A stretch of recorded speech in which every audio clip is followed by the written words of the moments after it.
요한계시록 연구 2권 제12장 여자와 용. 시작하는 이야기. 세상에 신비스러운 일이 많이 있지만 죄와 악의 문제만큼 어렵고 신비스러운 것은 없을 것이다. 악은 어디서 유래했을까? 이 세상을 괴롭히는 죄의 근원은 무엇일까? 하나님이 존재하며 그분이 절대적으로 선하고 의로운 분이시라면 왜 우주에 악이 존재하도록 내버려 두는 것일까? 요한계시록 12장에는 악의 기원과 선악 간의 대쟁투의 이유를 설명하는 구체적인 이야기가 나온다. 하늘의 주인 예수 그리스도와 흑암의 왕 큰 용, 즉 마귀라 불리는 사단과의 일대 투쟁이 있었음을 기술하고 있는 것이다. 죄가 왜 시작되었는지, 그 원흉이 누구인지에 대하여 성경은 명확한 해답을 주고 있다. 그러므로 선악의 대쟁투에서 우리는 지금 어느 쪽에 속해 있으며 최후의 승리를 획득하기 위해서 어느 쪽에 속해야 할 것인가에 대하여 우리는 깊이 생각하여 결단해야 할 것이다. 선과 악의 대쟁투는 먼저 하늘에서 시작된다. 용의 공격은 치열하다. 그는 하늘에서 아들을 공격하다가 땅으로 쫓겨난 후에는 여자를 공격하고 여자가 낳은 아이를 죽이려 하다가 실패하자 이번에는 그 여자의 남은 자손을 공격한다. 아들과 용과 여자가 대쟁투의 주인공들이며 마침내 아들의 승리로 끝난다. 지금까지 7교회, 7인, 7나팔을 공부하면서 우리는 하나님의 백성들이 끊임없이 악한 세력의 공격을 받은 것을 알게 되었다. 도대체 그 악한 세력의 기원은 무엇일까? 왜 죄와 반역이 생겨난 것일까? 왜 그들은 하나님의 백성과 교회를 그처럼 미워하고 공격하는 것일까? 그 원인과 이유를 설명하기 위하여 요한계시록 12장과 13장은 사단의 정체와 그에 의하여 조종을 받는 짐승들의 신원을 밝히고 있다. 여자와 용과 아이. 1. 해를 입은 여인은 누구인가? 계시록 12장 1절. 하늘에 큰 이적이 보이니 해를 입은 한 여자가 있는데 그 발 아래는 달이 있고 그 머리에는 12별의 면류관을 썼더라. 계시록 12장 1절. 설명. 요한은 한 폭의 그림 같은 영상을 보았다. 하늘에 큰 이적, 곧 징조가 보였다 하였으니 본장에서 벌어지는 사건은 하늘에서 일어난 우주적 사건임이 분명하다. 요한이 본 발 아래 달이 있고 12별의 면류관을 쓰고 해를 옷 입은 여자는 보통 여인은 아니다. 성경에는 상징적인 두 여자가 나온다. 한 여자는 음녀의 모습이다. 요한계시록 17장에 나오는 음녀는 자줏빛과 붉은빛 옷을 입고 손에는 가증한 것들로 가득 찬 금잔을 가지고 있다. 이 여인은 성도들의 피와 예수의 증인들의 피에 취한 여자이다. 계시록 17장 6절. 이 여자는 분명히 타락한 거짓 교회를 대표하고 있다. 요한계시록 12장의 아름답고 우아한 여인의 모습은 음녀의 모습과는 전적으로 다르다. 이 여인은 순결한 여자로 성경상 참 교회를 표징한다. 바울은 고린도후서 11장 2절에서 내가 너희를 정결한 처녀로 한 남편인 그리스도께 드리려고 중매한다고 하여 하나님의 참된 교회를 정결한 처녀로 묘사하고 있다. 해를 입었다는 말은 무슨 뜻일까? 예수께서는 의의 태양이시다. 그는 교회를 자기 영광으로 입히신다. 이사야 61장 10절, 계시록 19장 8절을 참조하라. 예수께서도 친히 말씀하시기를 요한복음 8장 12절에 나는 세상의 빛이라고 하셨다. 그러므로 해를 입었다는 것은 교회가 그리스도를 옷 입었다는 뜻이며 그리스도 안에 거하는 교회라는 것을 의미하고 있다. 여인의 발밑에 있는 달은 태양빛을 반사하는 존재다. 그와 같이 교회도 의의 태양 되시는 그리스도로부터 진리의 빛을 받아 비추고 있다. 시편 기자는 달을 시편 89편 37절에 궁창의 확실한 증인으로 묘사하고 있다. 12별의 면류관이란 무엇인가? 면류관이란 승리를 의미하는 것이다. 그리고 12별이란 이스라엘의 12지파 또는 12지파를 다스리는 12사도를 가리키는 것이며 나아가서는 모든 하나님의 백성들을 의미한다고 볼 수 있다. 마태복음 10장 1절에서 23절, 야고보서 1장 1절, 계시록 21장 14절을 참조하라. 2. 이 여자에게 어떤 고통이 있었는가? 계시록 12장 2절. 이 여자가 아이를 베어 해산하게 되매 아파서 애써 부르짖더라. 설명. 요한이 볼 때의 여자 곧 교회는 임신 중이었고 아파서 애써 부르짖고 있었다. 이 여자가 하나님의 교회를 상징하는 것이라면 교회가 해산하여 아이를 낳는다는 것은 무엇을 의미하는가?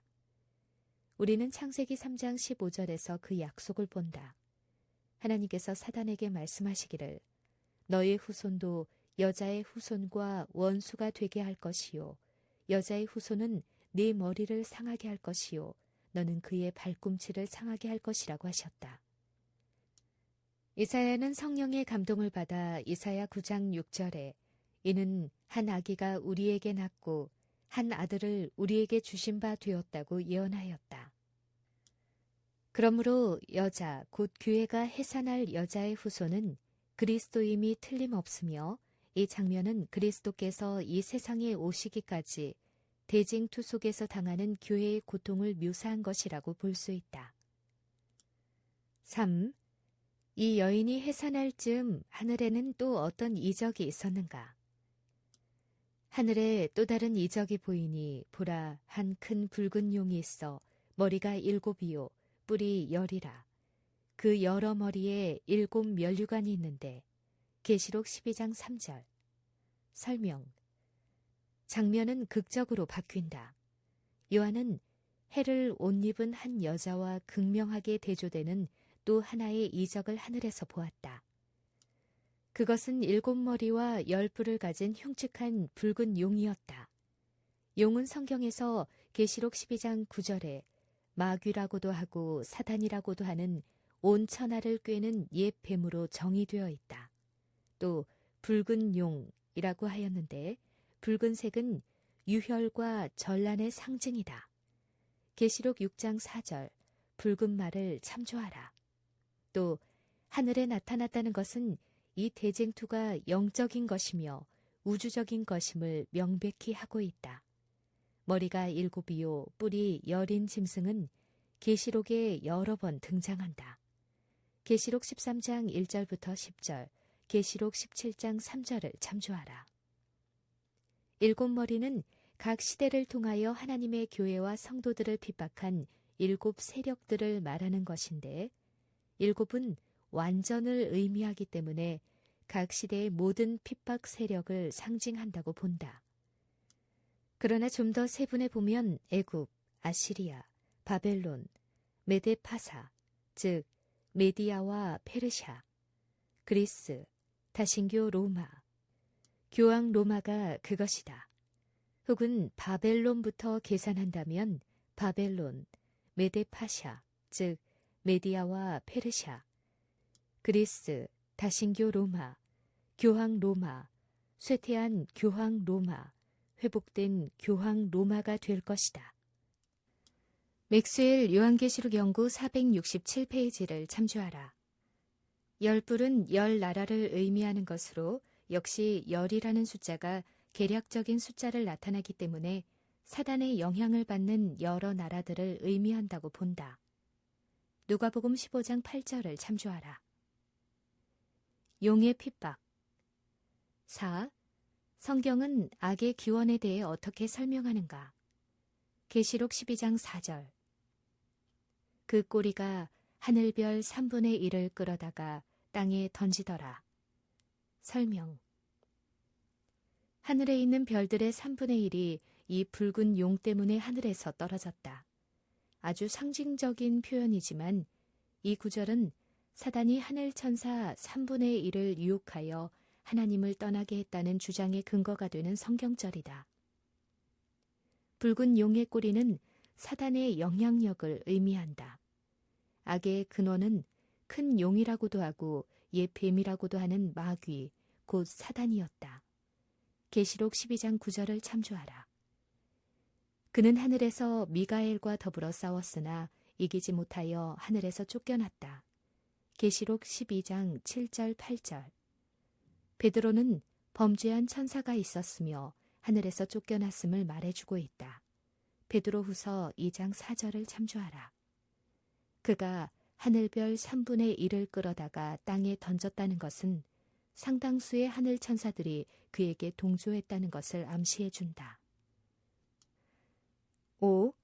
붉은 용은 무슨 일을 시도하였으며 여자가 낳은 아이는 어떻게 되었는가?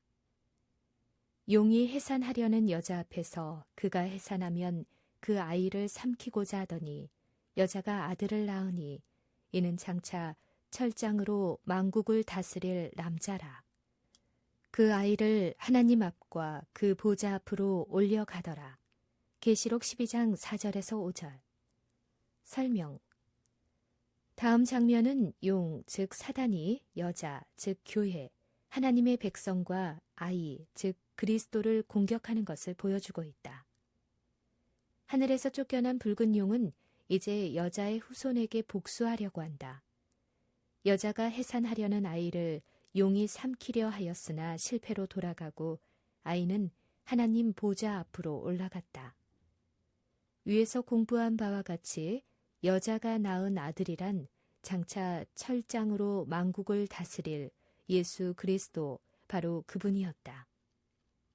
시편 2편 4절, 9절, 고린도전서 15장 24절에서 28절을 참조하라. 삼키고자 했다는 것은 예수를 죽이려는 사단의 공격을 나타낸다. 하나님의 아들이 인간으로 태어나신 것을 깨달은 사단은 예수께서 베들레헴에 태어나셨을 때부터 이 아기를 멸하기 위하여 수단과 방법을 가리지 않았다. 그러나 헤롯 왕의 잔인함도 나사렛 사람들의 배척도 그를 죽이지는 못했다. 십자가의 고통을 받으셨을 때도 3일간 무덤에 머물렀을 뿐 죽음의 쇠사슬을 끊고 부활하시어 제자들의 면전에서 승천하시고 아버지인 하나님과 그 보좌 앞으로 올리어 가셨다. 사도행전 1장 9절에서 11절, 계시록 9장 21절을 참조하라. 용은 완전히 참패했고 하나님의 아들은 완전히 승리하셨다. 6. 그 후 여자, 곧 하나님의 교회는 어떻게 되었는가? 계시록 12장 6절. 그 여자가 광야로 도망하매 거기서 1260일 동안 저를 양육하기 위하여 하나님의 예비하신 곳에 있더라. 설명. 그 아들을 죽이려던 시도가 좌절되자 붉은 용은 그 어머니, 즉 교회를 향해 분풀이를 시작하였다. 여자가 광야로 도망하였다는 것은 교회가 당할 핍박을 말한다. 그렇다면 교회는 1260일 동안 핍박을 받을 것이란 말이 된다. 이 구절은 전부 상징적이며 예언적인 장면이므로 1260일이라는 시간도 예언적 기간으로 해석해야 할 것이다. 민수기 14장 34절과 에스겔 4장 6절에 의하면 예언상 하루는 1년으로 계산해야 하기 때문에 1260일은 1260년이 된다. 역사상 언제 하나님의 교회가 그렇게 긴 기간 동안 핍박을 받은 일이 있었던가? 당장에 떠오르는 것이 중세의 암흑시대다. 로마 교회의 전성 시기는 세상의 암흑 시기였다. 로마 교회는 그의 전성기인 AD 538년부터 교황이 프랑스 군인들에게 체포되어 힘을 잃어버린 AD 1798년까지 1260년 동안 하나님의 교회를 이단으로 몰아 핍박하고 그 성도들을 처단하였다. 암흑시대 동안 이단 재판소와 십자군들을 통해 목숨을 잃은 사람들만 해도 수천만 명이 될 것이라고 학자들은 추론한다. 하늘의 전쟁 7. 하늘에 있었던 대쟁투는 어떠했는가? 계시록 12장 7절에서 9절. 하늘에 전쟁이 있으니 미가엘과 그의 사자들이 용으로 더불어 싸울세 용과 그의 사자들도 싸우나 이기지 못하여 다시 하늘에서 저희의 있을 곳을 얻지 못한지라. 큰 용이 내어 쫓기니 옛뱀 곧 마귀라고도 하고 사단이라고도 하는 온 천하를 꿰는 자라. 땅으로 내어 쫓기니 그의 사자들도 저와 함께 내어 쫓기니라. 계시록 12장 7절에서 9절. 설명. 장면은 다시 하늘로 옮겨진다. 이 성경절은 그리스도에게 적개심을 가지고 교회를 핍박하는 붉은 용의 정체를 설명하기 위하여 특별히 기록된 것으로 보인다. 우리는 이 성경절을 통하여 언제인지는 모르나 지구가 창조되기 이전에 하늘에서 선과 악의 싸움이 있었다는 것을 알 수 있다. 그것은 미가엘과 용과의 싸움이었다. 미가엘은 누가 하나님과 같으냐라는 뜻으로 성경에서 그리스도를 나타내는 말임이 확인되었다. 다니엘서 10장 13절, 다니엘서 12장 1절, 유다서 1장 9절을 참조하라. 큰 용은 옛뱀, 곧 마귀라고도 하고 사단이라고도 하는 온 천하를 꿰는 자로서 사단을 말한다. 사단과의 전쟁은 바로 끝났다. 피조물은 창조주를 당할 수 없었다. 사단과 그의 부하들은 하늘에서 땅으로 내어 쫓겼다. 모든 악의 기원과 신비를 설명해주는 짧은 구절이다. 그리하여 사단과 그의 추종자들은 더 이상 하늘에 있지 못하게 되었다. 왜 당장 멸망시키지 않고 하늘에서 내어 쫓기만 했는지 우리는 자세히 알 수가 없다. 그러나 만일 하나님이 사단과 그의 추종자들을 그 자리에서 멸망시켜 버렸다면 우주의 거민들은 악의 참담한 결과를 아직 보지 못했기 때문에 사단에게 동정적이었을 것이고 반역의 불씨는 계속 남아있을 가능성이 있었다. 우주에 다시는 악과 반역은 없어야 하였다. 그러기 위해서는 사단의 정체와 악의 흉악함이 시간을 두고 충분히 드러날 필요가 있었다. 8. 하늘에서 어떤 승리의 노래가 불리워졌는가? 계시록 12장 10절에서 12절. 내가 또 들으니 하늘에 큰 음성이 있어 가로되 이제 우리 하나님의 구원과 능력과 나라와 또 그의 그리스도의 권세가 이루었으니 우리 형제들을 참수하던 자 곧 우리 하나님 앞에서 밤낮 참수하던 자가 쫓겨났고 또 여러 형제가 어린 양의 피와 자기의 증거하는 말을 인하여 저를 이기었으니 그들은 죽기까지 자기 생명을 아끼지 아니하였도다. 그러므로 하늘과 그 가운데 거하는 자들은 즐거워하라. 그러나 땅과 바다는 화 있을진저 이는 마귀가 자기의 때가 얼마 못된 줄을 알므로 크게 분내어 너희에게 내려갔음이라 하더라. 계시록 12장 10절에서 12절. 설명. 전쟁의 결과로 그리스도의 권세가 승리하고 형제들을 참수하던 사단은 쫓겨났다. 사단은 본래 하늘 천사 중 가장 높은 지위에 있었던 천사였다. 너 아침의 아들 계명성이여 어찌 그리 하늘에서 떨어졌으며 너 열국을 엎은 자여 어찌 그리 땅에 찍혔는고. 이사야 14장 12절에 기록하고 있다. 이렇게 말한 이사야의 탄식은 사단의 정체에 대해 말해주고 있으며 내가 내 마음에 이르기를 내가 하늘에 올라 하나님의 뭇별 위에 나의 보좌를 높이리라. 내가 북극 지폐의 산 위에 좌정하리라. 가장 높은 구름에 올라 지극히 높은 자와 비기리라 하도다. 이사야 14장 13절부터 14절에 이렇게 한 말씀은 사단의 반역의 시작과 원인이 어디에 있었는지를 가르쳐주고 있다. 하늘은 그의 축출을 기뻐했다. 사단은 참소하는 자이다. 그의 목적은 하나님의 피조물들로 하여금 죄에 빠지게 만들고 그것을 참소하여 하나님을 간접적으로 비난하는 것이다.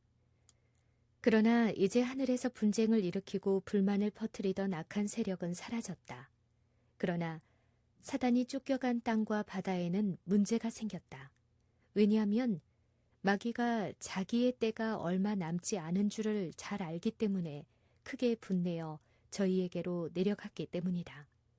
계시록 12장 10절에서 12절을 참조하라.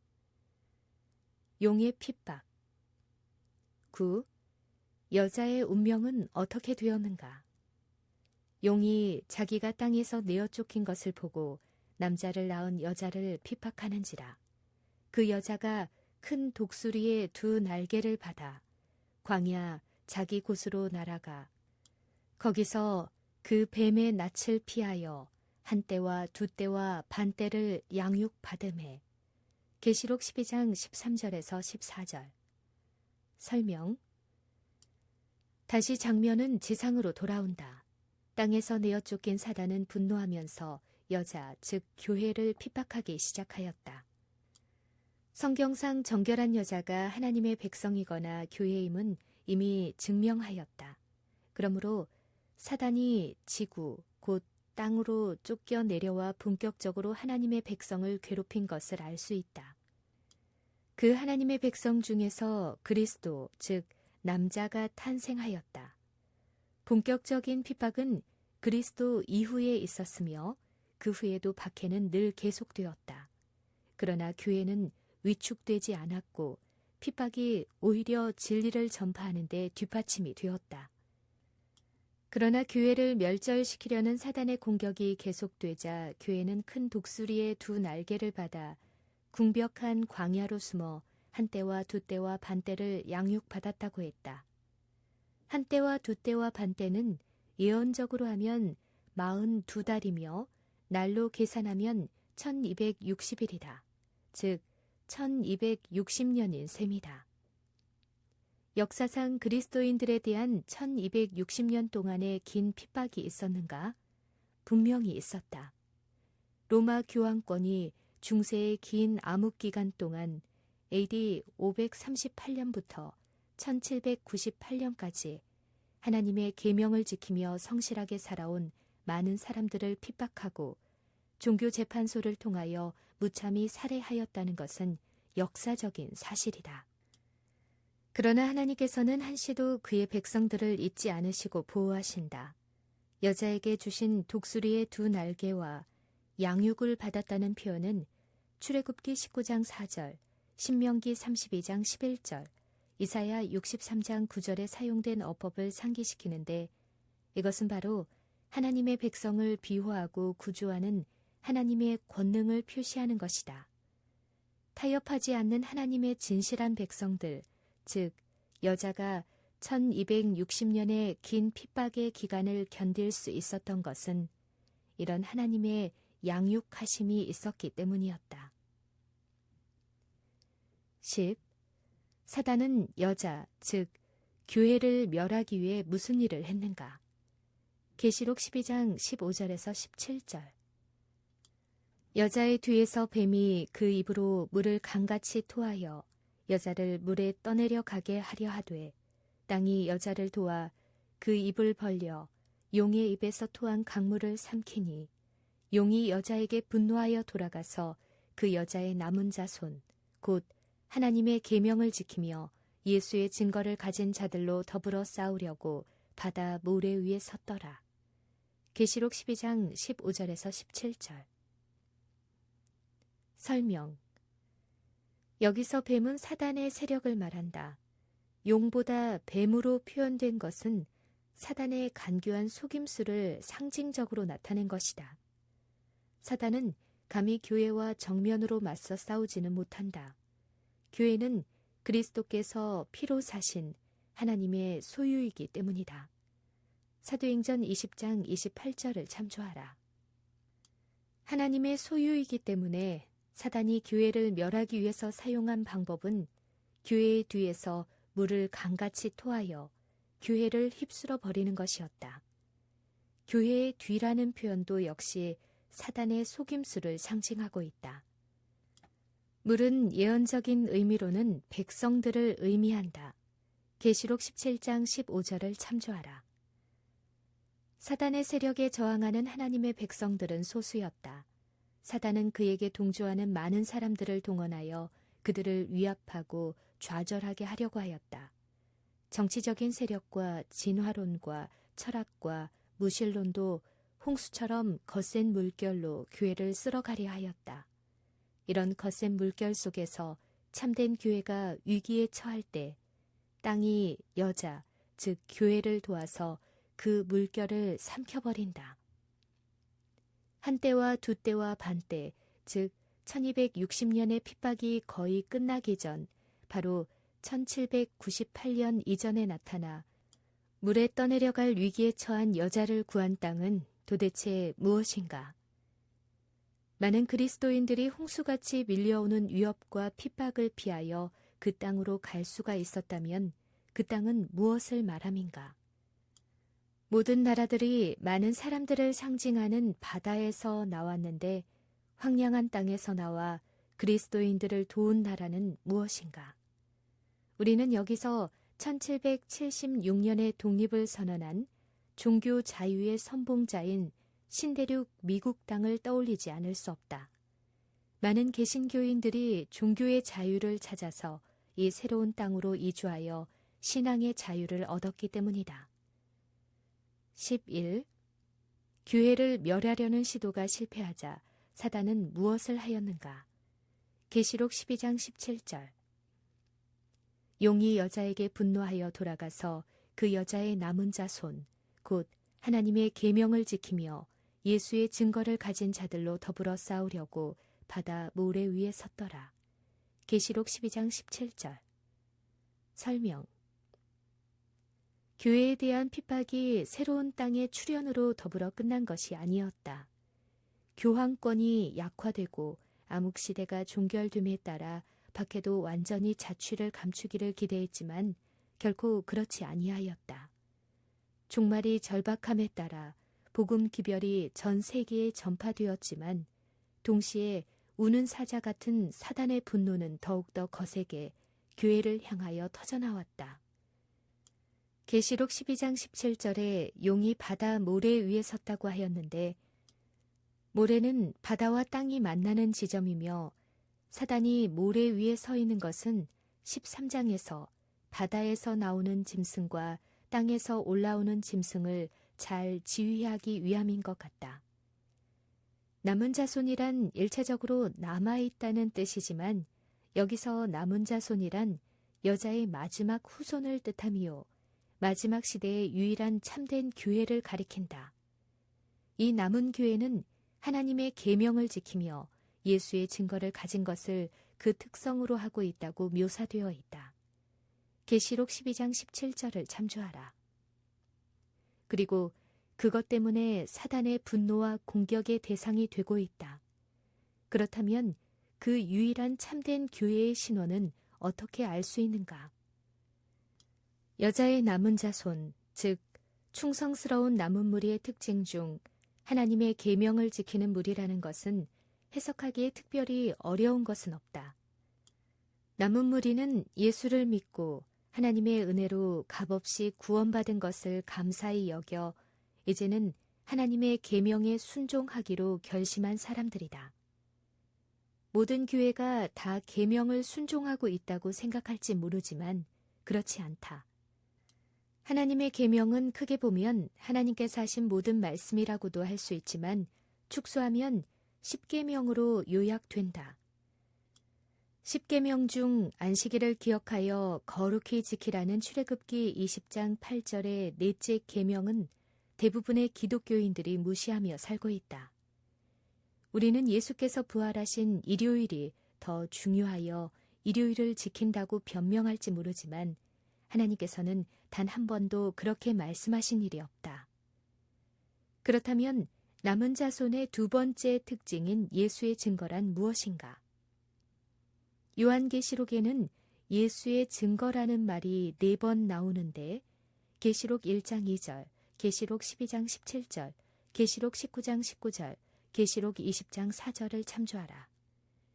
이것은 대부분의 성경들과 주석들은 이 4번의 예수의 증거가 같은 의미로 쓰였는데도 불구하고 그것들을 번역하는 데 일관성이 없다. 예수의 증거는 헬라어 구문론상 2가지로 번역할 수 있다. 즉, 예수를 증거하는 것과 예수께로부터 받은 증거가 그것이다. 그런데 요한계시록에서는 4번 모두 예수께로부터 받은 증거라는 의미로 쓰였다. 그렇다면 예수께로부터 받은 증거란 과연 무엇일까? 요한계시록 19장 10절에서 천사는 예수의 증거는 예언의 영, 즉 예언의 신이라고 말하고 있다. 계시록 22장 9절에도 천사가 자기를 소개하는 장면이 나오는데 이 두 평행절을 비교하면 다음과 같다. 나는 너와 및 예수의 증거를 받은 네 형제들과 같이 된 종이니. 계시록 19장 10절. 나는 너와 및 네 형제 선지자들과 또 이 책의 말씀을 지키는 자들과 함께 된 종이니. 계시록 22장 9절. 이 두 평행절을 비교해 보면 예수의 증거란 선지자들이 하나님께 받은 말씀이라고 할 수 있다. 이렇게 예수의 증거에 대한 천사의 말을 종합해 보면 예수의 증거는 선지자의 영이나 선지자의 말씀이라는 것을 알 수 있게 된다. 그러므로 사단이 마지막 시대에 분노하여 대적하려고 하는 하나님의 남은 무리의 특징을 요약하면 다음과 같다. 첫째, 구원의 기쁨 속에서 안식일 계명을 포함한 하나님의 계명을 신실히 준수하는 사람들이다. 둘째, 예수의 증거, 즉 예수께로부터 온 예언의 영과 예언의 말씀을 가진 자들이다. 그러므로 종말의 때에 사는 우리들은 내가 과연 이런 남은 무리의 특징을 가지고 있는가를 깊이 살펴보아야 할 것이다.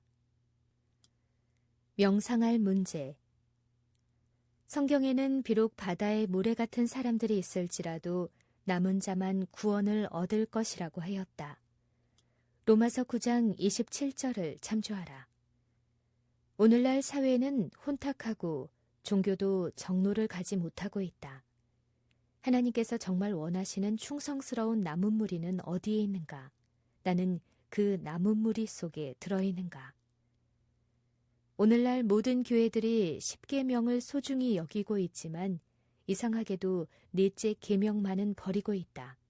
안식일을 기억하여 거룩히 지키라는 넷째 계명은 하나님께서 제일 길고 자세하게 설명하신 핵심적인 계명이다.